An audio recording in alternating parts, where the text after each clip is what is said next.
Chapter 12.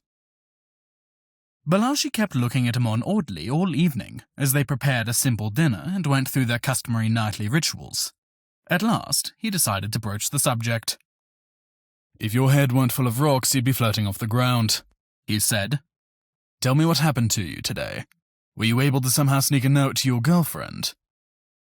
"A note?" Ammon said. "Why would I need a note? I spoke with her." "You spoke with the High Priestess?" Balashi asked incredulously. "How did you manage that?" Ammon suddenly realized that he had been thinking of Arya, but Balashi was speaking of Iltani. Well, I didn't actually speak with her," he amended. "But I probably found a way to pass her messages, I think." "And this method of probably passing messages has got you as giddy as a weasel in a field full of rabbits?" Balashi asked, suspicion starting to creep into his voice. "Tell me, what method, exactly, will you be using to pass your messages?" Ammon tried to formulate his thoughts so he could tell Balashi what he wanted to hear, while not giving away anything about his afternoon with Arya. "Well, you see, there's this girl who works at the temple, and she may come and go as she pleases. In fact, I am to meet with her before I leave with the caravan tomorrow. I can give her a message I'd like to pass to Iltani, and she'll pass it on for me." "Let me guess. This girl is about your age, breathtakingly beautiful, and she's been whispering sweet nothings in your ear all afternoon. Then you, like a mindless bull led around by his nose, allowed your teenage lust to convince you that she is completely trustworthy. So you told her everything about who you are and what you're trying to accomplish. Is that about right?" Balashi inquired. "Not at all. She thinks me a devoted brother, and she says that she is impressed at my insistence on trying to see my sister. She says she's willing to help," Ammon replied innocently. "I'm sure that's all there is to it," Balashi said sarcastically. He shook his head, appalled. "I'm sure you've no more sense than a headless chicken. Would you stop to listen to the idiocy you're spouting? A girl who can come and go from the temple at will. What girl can do that? Your pretty little songbird Iltani is crying her eyes out because she has no freedom, and she's the High Priestess. Do you think the other priestesses can come and go as they please? What about slaves? Can they just wander in and out?" "The temple guests come and go as they please," Ammon answered, grasping at straws. Balashi brushed aside Ammon's foolish response. "The temple guests don't live and work there, but do you know who I bet can wander in and out of the temple as she pleases? Akala, and any of her spies she's set to watch a certain mindless fool who does his best to trample all over his own plans whenever a pretty girl bats her eyelashes at him."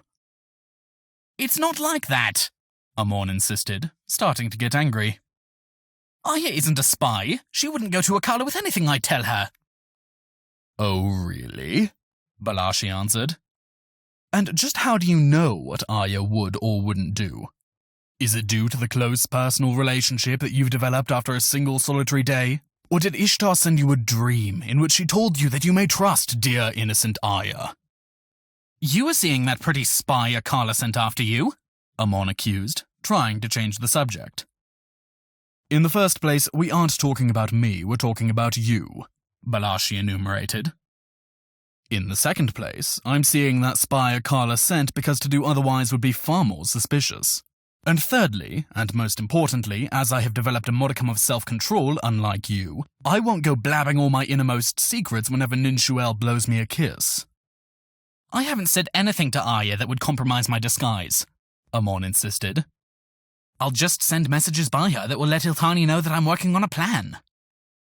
"If you have the sense of a rabbit, you'll send this girl packing, you'll give up on this ridiculous idea of helping the High Priestess, and you'll get on with your life," Balashi snarled. "You've got no focus, and you've got no discipline.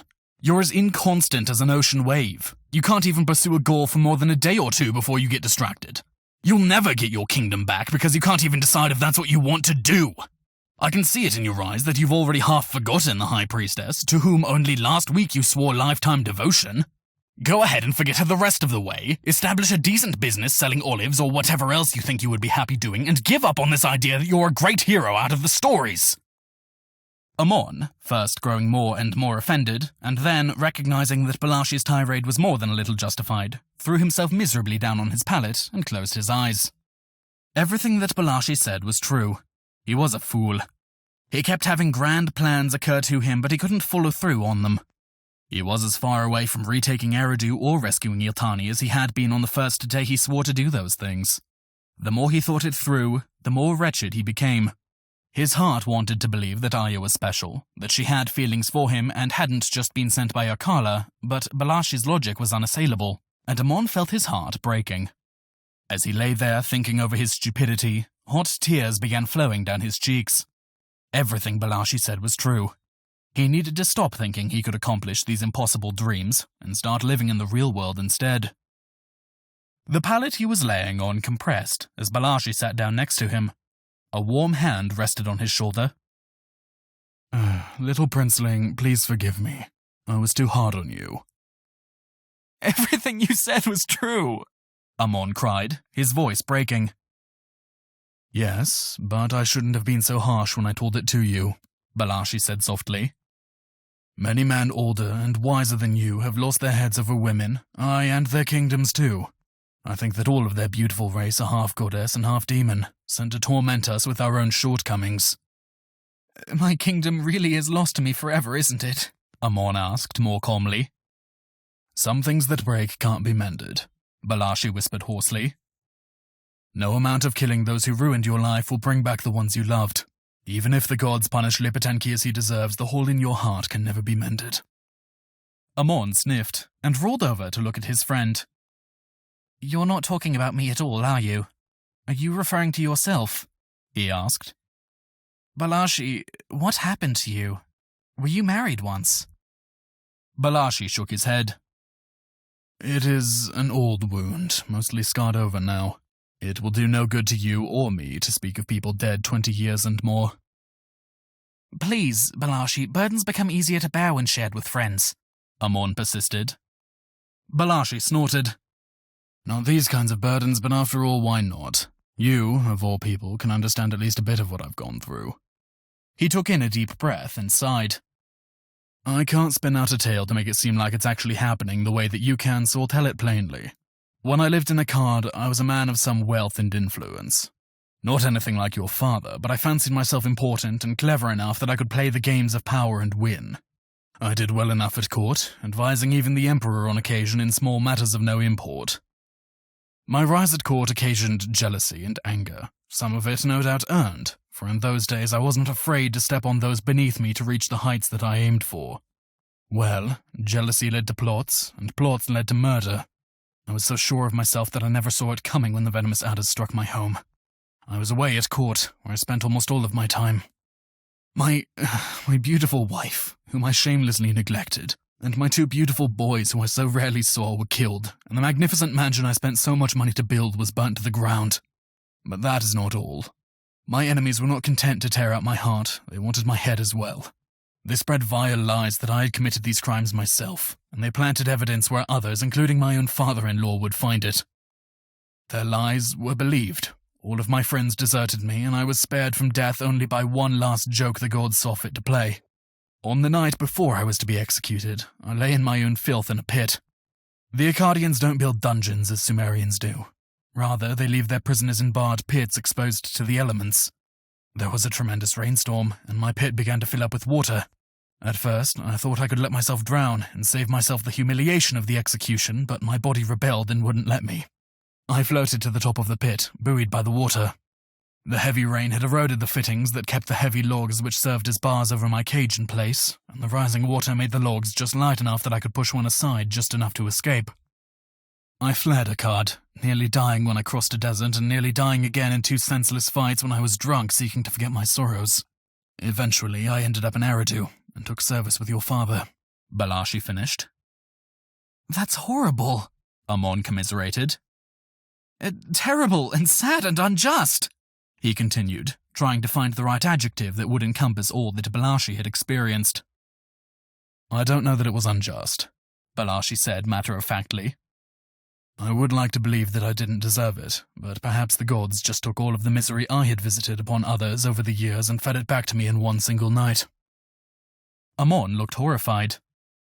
I can't believe the gods would be so cruel. If the gods were cruel, then their cruelty wasn't towards me, Balashi said. As I look back with the perspective of the years, I realize that the price for my ambition was paid by my poor wife and our children, for they bore no blame for the things I had done. Ammon lay back and thought, aware that there was something he needed to learn from poor Balashi's experience, but he wasn't able to grasp whatever it was, and he eventually drifted off to sleep.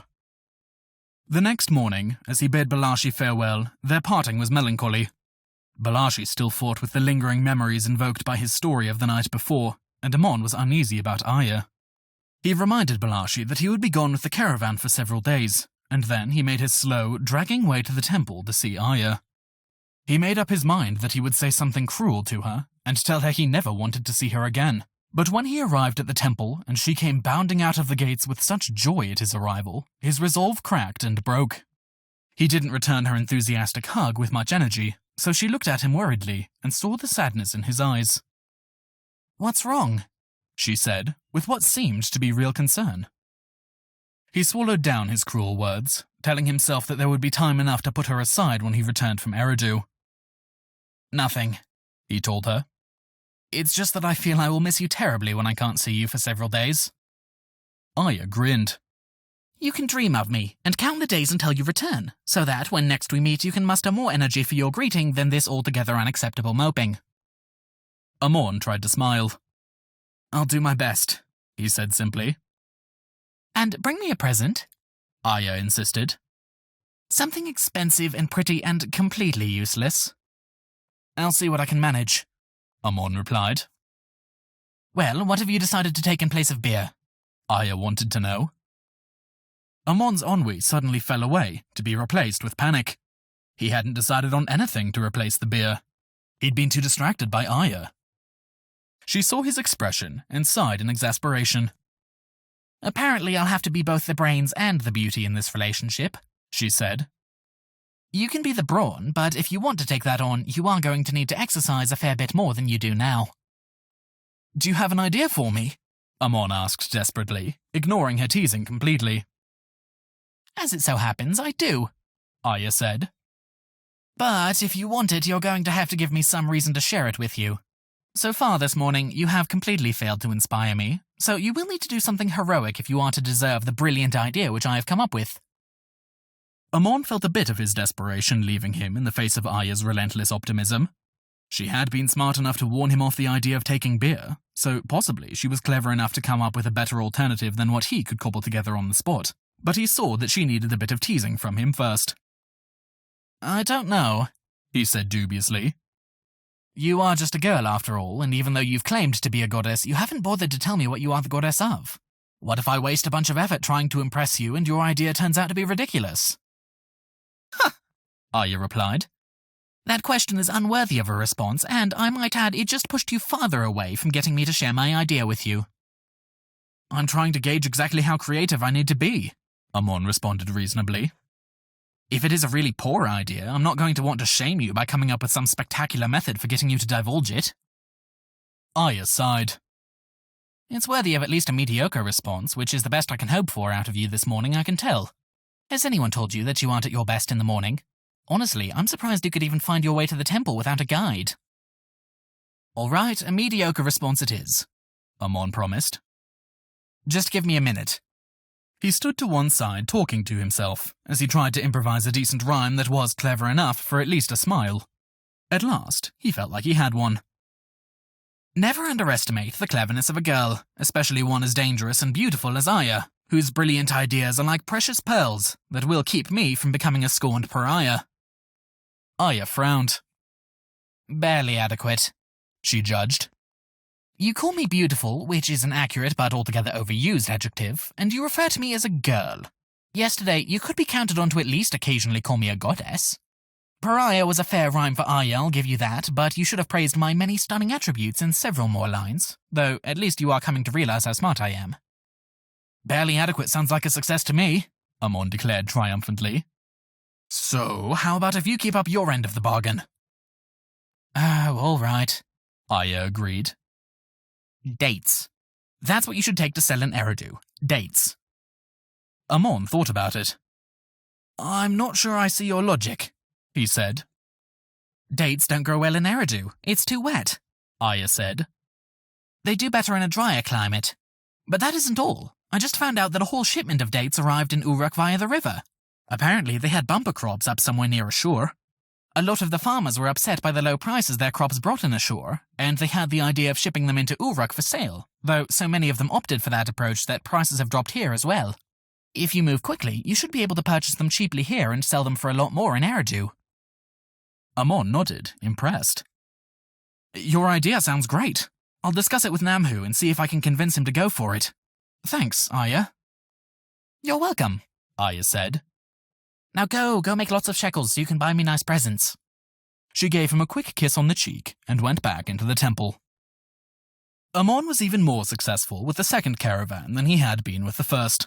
He was able to sell the dates for a good price just ahead of the arrival of the surplus that came by river the next day from Uruk, and they were able to use the profits to buy enough olives and apple vinegar to fill the wagons for the return trip. Itana was very pleased with the profits Ammon had made in Uruk, and he was talking about buying trees from some of the surrounding orchards. Ammon returned from Eridu and sold the olives for a good profit. The entire trip, he studiously avoided deciding what to do about Aya, and he scarcely thought about Iltani at all. Once back in Uruk, he spent a great deal of thought in coming up with a suitable present for Aya. He finally decided on a clever, tiny wheeled cart with a small wooden ox to pull it. For you to remember me when I'm away on caravan, he explained. The wooden ox is a very close likeness, Aya replied, holding up the ox to eye level and looking back and forth between it and Ammon. If I were to buy an animal to make you think of me, it would have to be a lion, Ammon insisted. I thought you were Urma-Ug, the great hero, Aya responded. Maybe you should purchase a small wooden skeleton to sit inside the cart. I should never have told you about that, Ammon lamented. To Iltani, he gave a small idol of Inanna, a reminder of her hope that Inanna would make a path for her. He asked Aya to take a message to her, inquiring how she was and if he could do anything for her. Iltani seems preoccupied, Aya told him the next day, after she had spoken with the High Priestess. She's even more standoffish than usual, though she did seem somewhat cheered by your gift. Did she say what it is that has her worried? Ammon asked. Aya tapped her lip with her finger as she thought. I suspect she's worried about what will happen to her when she loses her position as High Priestess. She fought very hard to get that position, and made a lot of enemies among the other girls at the temple. When she finally became High Priestess, she found that she had won a hollow victory. The title gives her plenty of prestige, but no power and no freedom. She has tried to carve out a place for herself, but all she's ended up doing so far is irritating the temple council and getting herself put into a cage. Truly? Asked Ammon. What did she do to try to get power? The usual, Aya said. Building alliances, turning her enemies on the council against one another, fomenting intrigues and distrust. Instead, all she accomplished was to unite them against her. So, won't she be looking forward to laying down the mantle of High Priestess? Ammon asked. That all depends on what happens after the new year, Aya said. All of her prestige hinges on producing a son for the king. If she has a daughter, or worse, no child at all, it will prove that she holds no favour with Inanna. That will allow Akala to vent her full spleen on Iltani. I wouldn't be surprised if she were relegated to cleaning floors and washing sheets for the rest of her days. Ammon frowned. I can see why she's worried. Yes, it would be awful, Aya agreed. What if Iltani has a son? Ammon wanted to know. It would be a sign of her favour with Inanna, Aya said. She and her son would be provided for in the king's house for the rest of her days. She would be held in great esteem. Ammon frowned. It seemed that Balashi had been correct when he told Ammon that he knew nothing at all about Iltani. It sounded like much of her current misery was of her own making, but still he felt sorry for her and wanted to do something to help. However, he no longer felt the urgency of her situation as he had before. Since Balashi's stern rebuke, he had made an effort not to see himself as an invincible hero who could go about rescuing pretty maidens and righting wrongs. Aya seemed to think of Iltani as cold and heartless, though the girl had only ever been kind to Ammon. Unfortunately, in this case, Balashi was proving right as well. There didn't seem to be anything that he could do to help her. Over the next weeks, Ammon spent nearly every spare hour that he could with Aya. Balashi was constantly harping on him for his poor judgment, but Aya was something he found he simply couldn't give up. She was demanding and bossy and sarcastic, but she was also energetic and clever and beautiful. And anyway, Ammon enjoyed her sarcasm. In addition, she was a big fan of kissing games, and she was enthusiastic in teaching Ammon everything that he didn't know about girls. Their relationship quickly developed a daily routine. Each day when Ammon arrived at the temple, Arya was waiting for him on the front steps near the gates. From time to time, her duties at the temple kept her from waiting for him, and on those occasions, he went into the vestibule to wait for her instead. Iluti, the kindly guard, often greeted Ammon, and if Arya took too long, would even go into the temple complex to let her know that her boyfriend was waiting. Ammon tried to get her to tell him more about herself, but she was very reluctant to talk about her family. He did finally find out that she wasn't an orphan, but she didn't seem to like her parents very much. As best he could tell, they completely neglected her in order to focus on increasing their wealth and fame. It seemed that they must be quite important figures in the city. She also had at least one brother who received all of their parents' attention, while Arya was shunted aside and forgotten. In stark contrast to her unwillingness to discuss her past, Arya was always eager to discuss her plans for the future. She was full of a million different dreams and was constantly discussing her schemes with Ammon. He concluded that she didn't much like her life at the temple, and so she kept up her spirits by imagining what she might do after she left, if she were ever allowed to do so. That was one point that Ammon wasn't quite clear on. He didn't know what her responsibilities were at the temple, and whether or not she was obligated to remain there. Once, after she had painted an incredibly detailed picture of an impossible fairy tale life she had imagined for herself outside the temple, he asked her flatly whether or not she actually had the power to sever her ties to the temple and go live the life she wanted. Her answer was ambiguous at best. After several more conversations, Ammon concluded that when her parents had put her in the temple, they meant for her to stay there for the rest of her life, but that she was open to the possibility of running away if only she could be sure that her life elsewhere would be better than her admittedly easy life where she was. While Ammon felt badly about how Arya's parents treated her, at least their behavior gave him a plausible explanation for Balashi about why she was at the temple and why she could come and go as she pleased. Of course, Balashi was very skeptical of her convenient story, and he was especially suspicious of her unwillingness to talk about her past. But as Ammon and Arya's relationship continued, and neither Ammon nor Balashi woke up with their throats cut, Balashi came to accept the situation, even if he never condoned it. Arya was an enthusiastic proponent of Ammon expanding his business, and she constantly came up with ideas for the proper wares to sell. She constantly prodded Ammon to get Atana to experiment with a number of different pickling techniques for the olives. While there were several notable failures, a few of her recommendations were fabulously successful, and Ammon's profit margins soared. In addition to her creativity, Arya seemed to have her finger on the pulse of Uruk. She always knew what was selling well and what was a bargain. She didn't tell Ammon how she knew all of these things, but Ammon had come to believe that Balashi's characterization of the Temple of Inanna as the informational nexus of the city must be absolutely correct, and Arya had developed some way of gaining access to a portion of that information. It was also Arya who gave Ammon the idea of frequenting the docks outside of Uruk. "If you meet the sellers at the docks, you can see everything coming down the river, and have the first pick of the best stuff," she told him.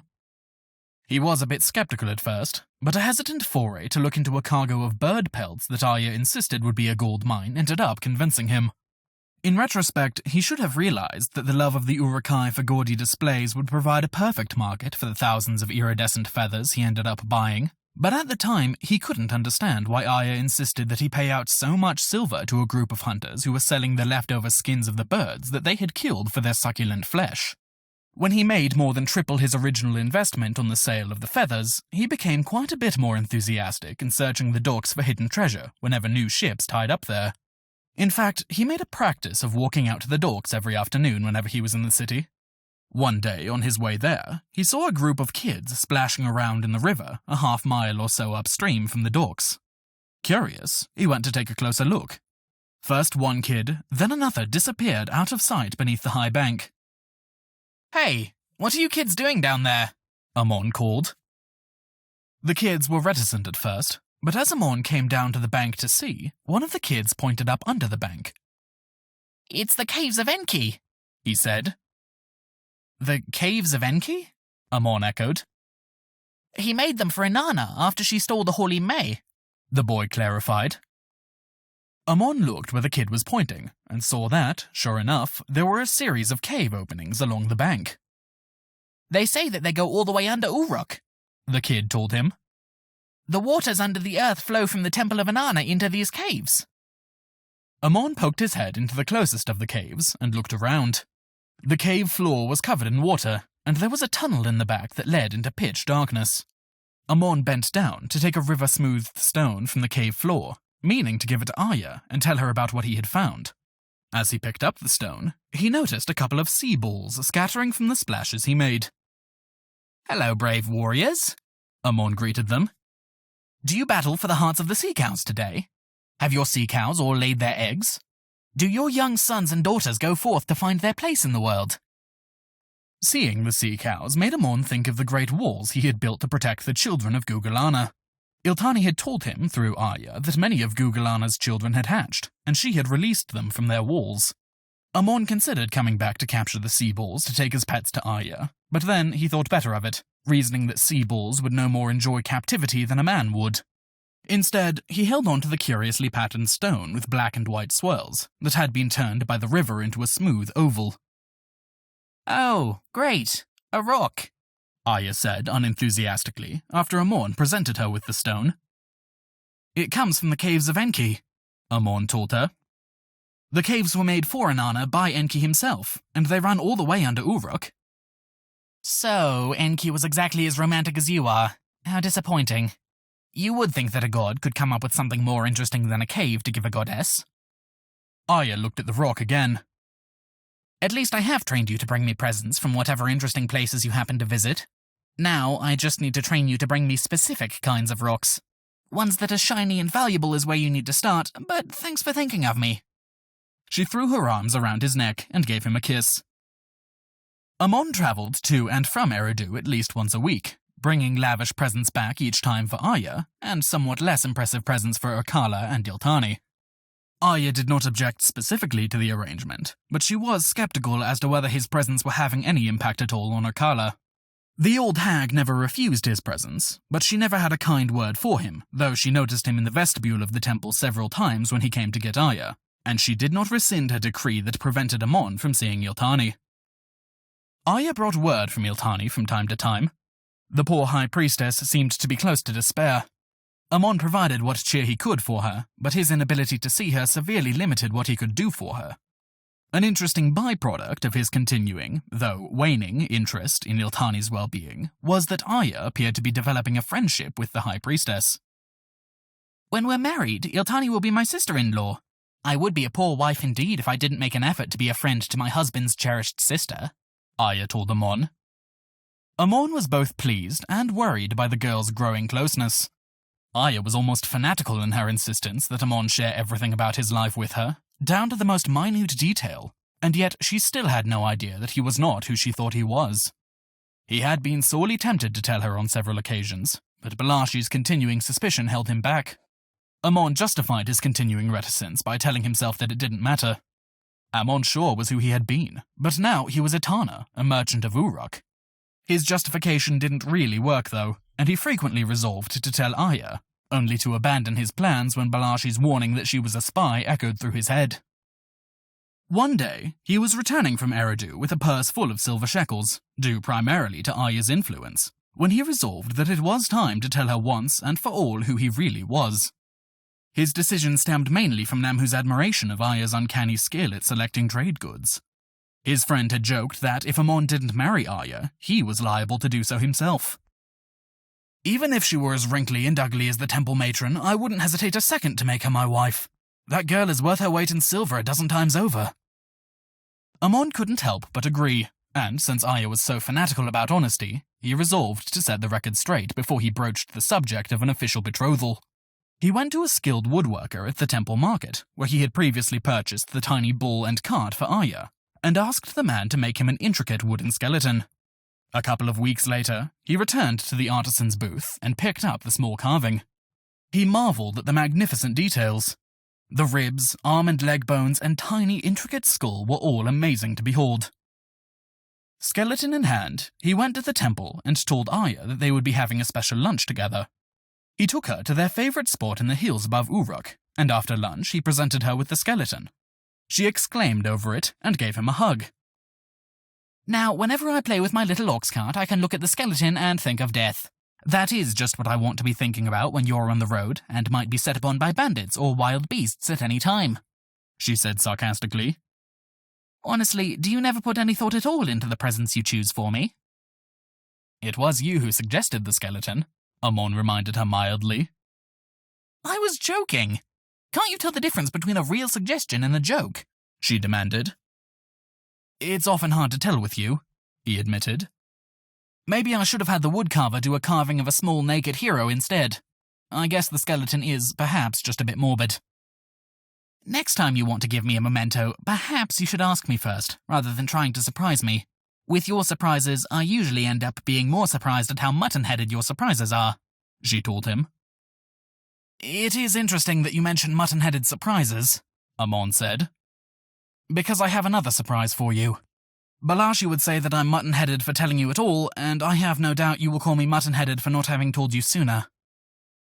All at once, Ammon saw that Arya had gone tense. That was a bad sign. "With that lovely introduction, I can hardly wait to hear what it is you have to tell me," Arya said flatly. Ammon took a deep breath. "Well, you know how I sometimes joke about being Ur-Ma-Oog, the great hero?" Arya nodded. "Well, I have another identity as well, though it isn't just for fun. It kind of happens to be who I really am," Ammon continued. "Oh, Inanna," Arya exclaimed. "What are you trying to say? Stop trying to come at it sideways, it isn't working. Just tell me what you mean to tell me." "My real name is Ammon Shaw. I've been a Tana for a bit less than a year. I used to be the Prince of Eridu before the High Priest of Enki murdered my parents and tried to kill me as well," Ammon said in a rush. Arya looked at him oddly. "Are you trying to make some sort of joke?" she asked, with real anger in her voice. "You're this stupid hero, Ur-Ma-Oog, and you're also a prince, is that it? Did you invent some sort of make-believe prince to joke about with Balashi?" Ammon sighed. "No, it's not a joke. I really am the Prince of Eridu. I had to flee for my life with Balashi, who used to be my bodyguard.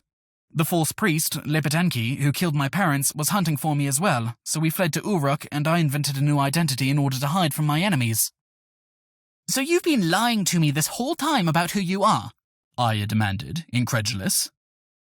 "Yes, no, it's complicated," Ammon responded. "I started out by trying to make allies who might be able to help me regain my throne, but instead I just made more enemies. I had to become a Tana to escape suspicion, but bit by bit it became something more than just a simple lie." Arya's eyes narrowed. "So, Iltani isn't really your sister, is she?" "No," Ammon admitted. "So, what is going on between you two? What exactly is the nature of your relationship? Did you think it would be funny to mock me by pretending to be brother and sister and have me make a fool of myself by taking your stupid messages back and forth?" Arya was getting angrier and angrier as the implications of Ammon's deception became apparent. "It isn't like that at all," Ammon said soothingly. "I barely know Iltani." "That's supposed to make me feel better," Arya shrilled. "If you barely know her, then why are you always giving her expensive presents? Why do you keep sending her cryptic little messages? Look me in the eye and tell me that you don't love her." Ammon met Arya's fiery gaze and calmly said, "I don't love Iltani. I love you." "I don't believe you," Arya hissed.